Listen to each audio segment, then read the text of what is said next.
I still remember dropping the chicken and aromatics into the pot with my grandma's while making soup for the holidays. This experience ignited my spark of interest in cooking. Last summer, I interned as a sous chef in Delray Beach, America's favorite little city. The Grove. This restaurant serves modern American food that is elevated to a new level. During my 8 weeks there, I worked tirelessly to meet the restaurant's high standards.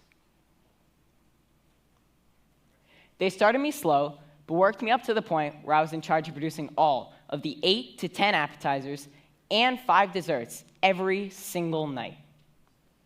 I would assume, for many of you, cooking is a lost art. For some, it's an unnecessary chore, and for others, it's an ancient mystery that you still can't solve. But for me, it's a true passion. So, let me tell you what it's like to be a sous chef. One of the hardest parts of this job is consistency. Every dish that came out of the kitchen had to look and taste the same. Perfecting a single dish takes countless hours of practice. And, of course, in the restaurant business, timing is everything. Some dishes take longer to make, but the order has to be ready and served at the right time. I would arrive at the restaurant 3 hours before service started to help prepare some of the dishes. For the desserts, I would bake the tarts and make the bread pudding, while for the appetizers, I would poach the fish and braise the octopus. For some dishes, there are over 10 items that go on the plate, so you have to be organized. Here's a picture of me of my time there.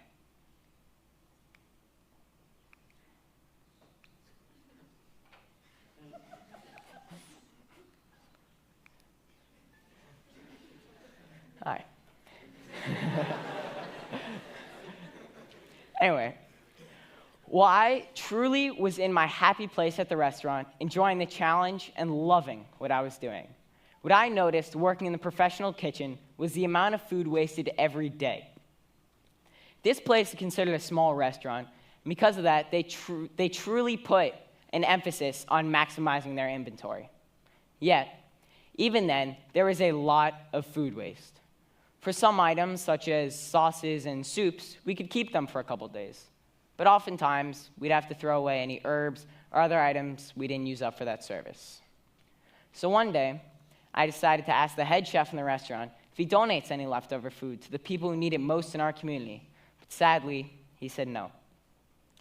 I decided to research this and found out that 80% of restaurants don't donate any of their food because there could be legal ramifications. So most chefs and restaurant owners don't want to take the risk. I was disappointed to learn this because even though some organizations donate food to the less fortunate, such as the Salvation Army in Hope, South Florida, in this case, I felt like there was nothing I can do about it. The quantity of food wasted every year is enormous. In the US alone, 40% of all food is thrown away. If we're able to save just 15% of that, we would feed about 25 million families, many of which currently don't have sufficient food to survive. Although there are no FDA regulations restricting the donation of leftover food, there are possible legal ramifications for donating food if it may lead to illness.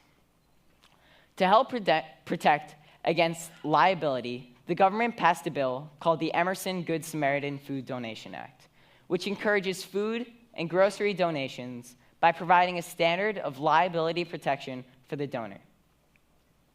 But restaurants aren't the biggest culprit of food waste. Actually, those who cook at home are the biggest contributors. In fact, at home, people throw away 4 times the amount of food as supermarkets and restaurants combined. In my social entrepreneurship class, my group and I approached the problem of food waste head-on with our impact project we called Pantry. Pantry is an app that provides home cooks with recipes to help use up the leftover food they have in their house. This would decrease the amount of food they throw away because they'll be using it before it goes bad. Not only will our app help families use and consume more of the food they purchase, but it'll also save them money by making them more efficient shoppers. Food waste is a big challenge in a time when climate change threatens global food supply, but it's a problem that has a solution out there. And it begins with more of you, not just learning how to cook what you already have, but also learning how to shop. After all, the best part about cooking a meal is savoring every last bite. Thank you.